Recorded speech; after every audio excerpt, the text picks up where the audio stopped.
What's up, folks?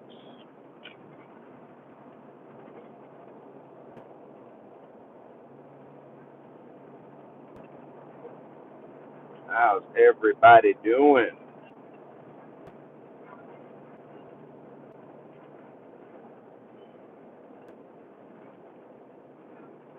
Drive and talk with the dogs. We are on the way to the hunt.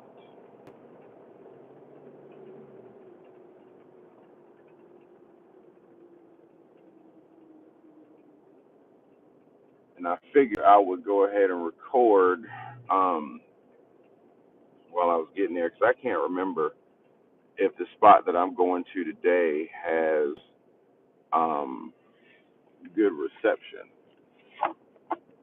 I really cannot remember. So while we are here, I hadn't done a walk and talk in a little while, so I figured while I'm here, oh, here's my orange pen. I figured while we're here,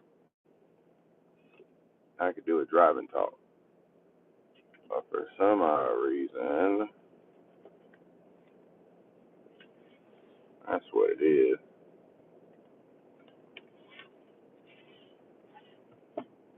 There we go. All right. Figure we can do a drive and talk with the dogs. Um, just kind of hang out. I got my orange pen. So these little field pens here, um, little field notes pens, they're waterproof. You can write when it's wet and stuff like that. These have been huge. So I'm also thinking about putting this content or using this content for the Sporting Life Notebook podcast and kind of talk about what it is that I'm planning to do today. So I guess I should open up with like, welcome to the Sporting Life Notebook podcast in the truck. On a foggy morning, I left the house a little bit late, later than I thought I was. So with today we're going quail hunting. And I really thought I was gonna get up not super early. Like I kind of stopped doing that, getting up just at the when it's still real dark. I stopped doing that for quail hunting in Georgia just because I started noticing a trend that I didn't usually don't get into birds until 9:30, 10 o'clock anyway.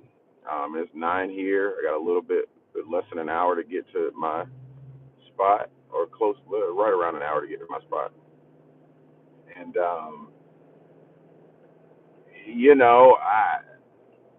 I just started noticing that it wasn't worth getting up super early, like 5 a.m. Just to go out and look for quail. Because usually, if I'm gonna find them, I'm gonna find them, and if I don't, I'm just not going to. Highlights of the day is usually about 9:30, 10 o'clock.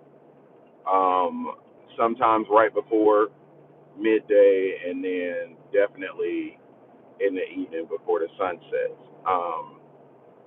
And so with quail hunting, also,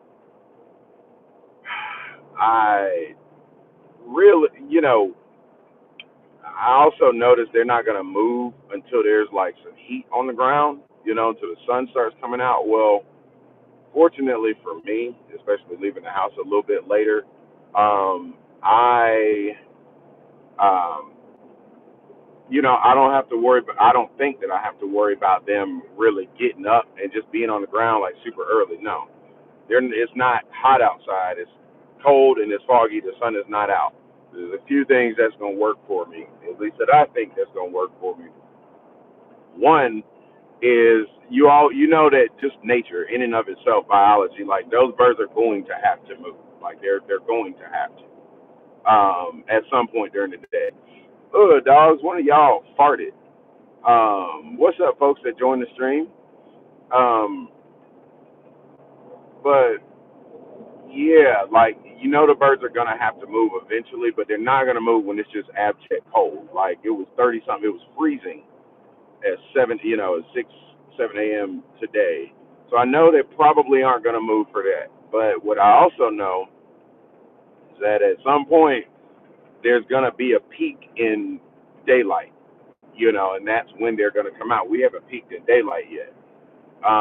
So that's kind of what I'm banking on.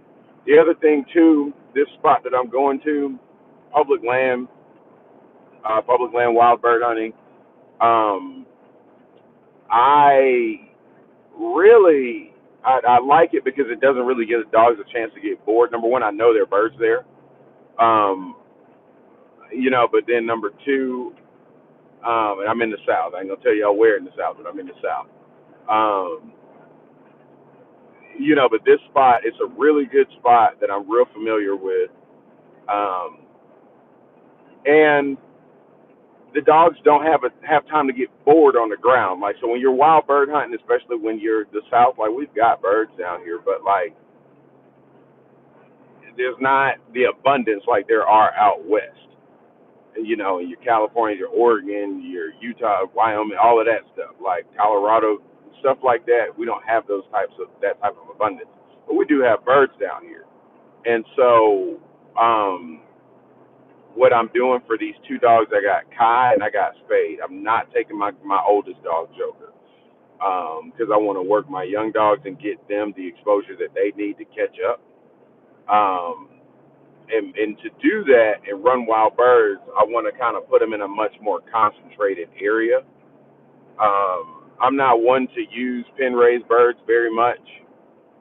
That's just not. I mean, I do, but I don't really train with them that much. Um, and so I think it'd be cool. Thanks, y'all, for joining.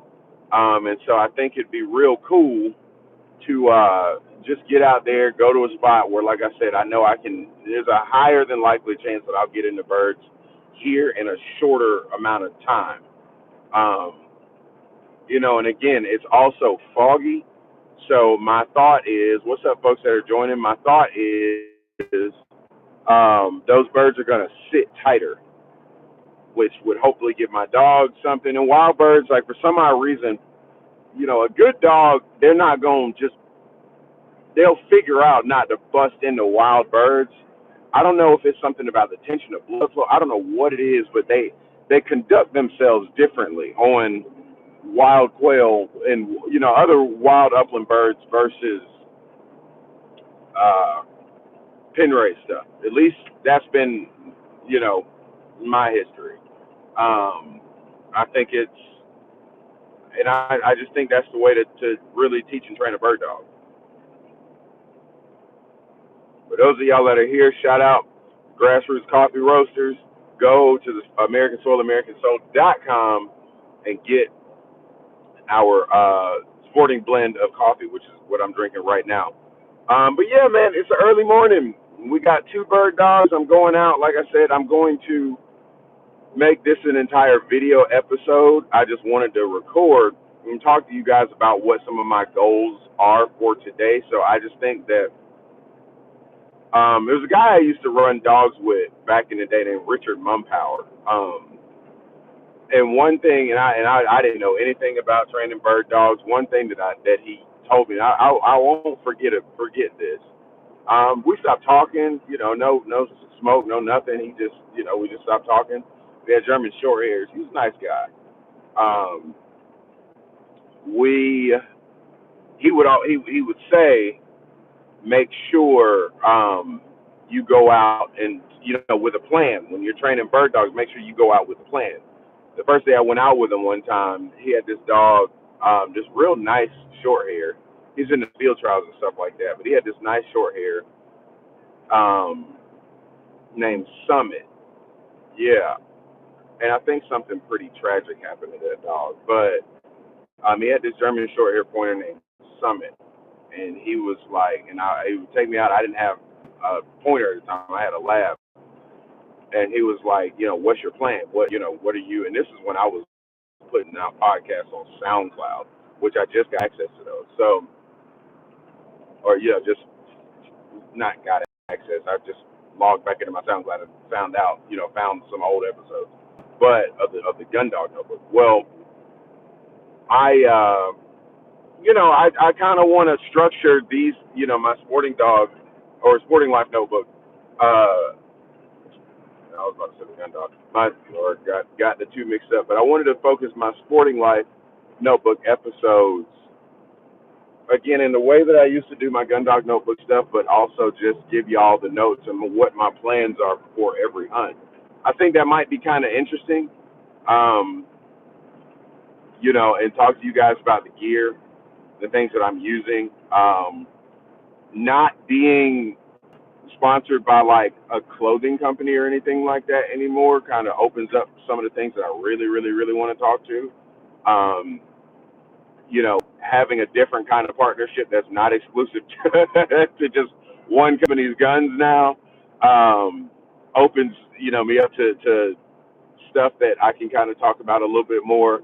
I'm actually today, speaking of that, I'm actually not taking, hang on one second, make sure, I'm actually not taking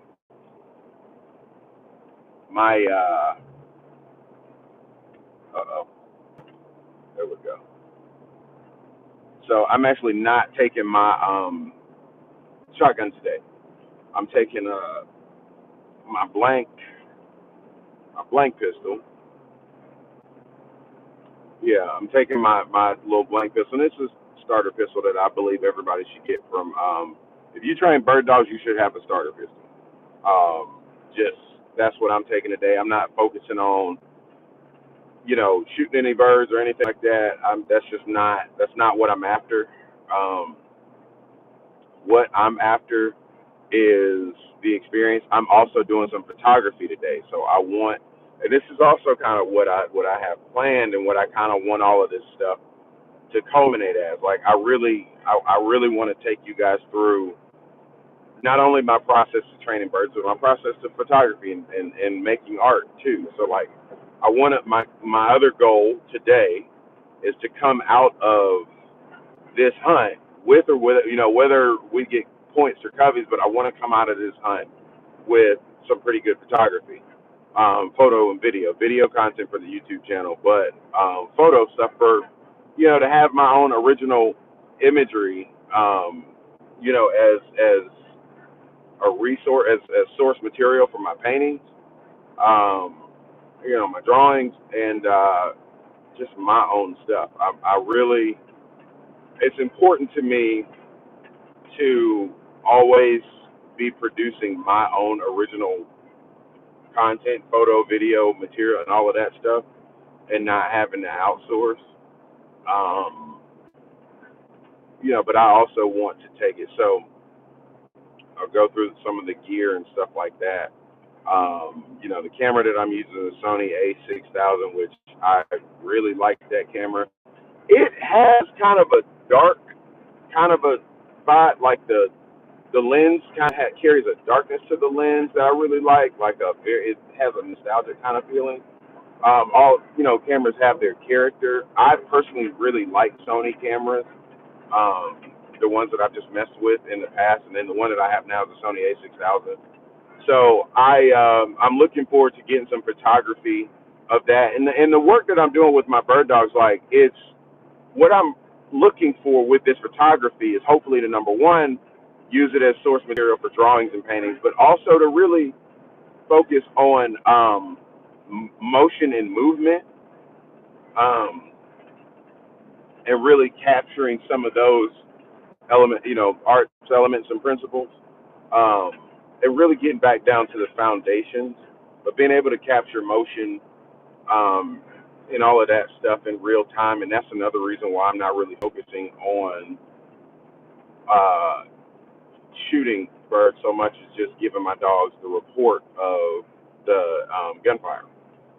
So I'm going into it, again, the goals being to work Kai and Spade. I'm going to run them together, actually, Kai just I really need him to uh, just be a little bit more of a front leading dog. He's doing well as far as his attitude now that we've kind of bounced him back from um, just the sickness and stuff like that.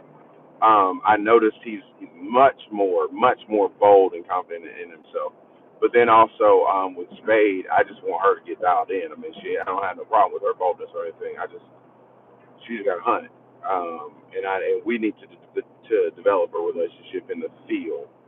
Um, and the thing about this place is it actually helps to run these two dogs. I mean, you can run one, but I also want to make sure that they get equal amount of time on the ground.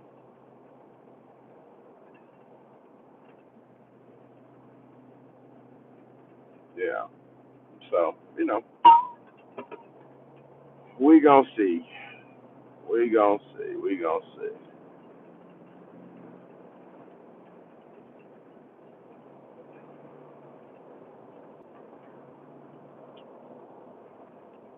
We gonna see.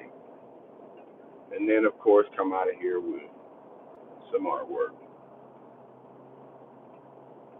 What y'all doing, guys? They ride in the car with me today, so we it's a little bit too cold for them to be out in the back seat. I'm just not. I mean, not in the back seat, out in the truck bed. That's the other reason why I also really wanted to decrease the number of dogs that I have. Um, just really get down to the basics of what I need, and just to give them, like I said, the equal amount of time to do the work. So, oh, so that's all, man. That's what I really wanted to talk to you guys about. And you pull over. I got something stuck on my tire. All right, folks. Until next time, I'll keep y'all updated. I'll probably do another live once I get to the field and see what the reception is like. All right.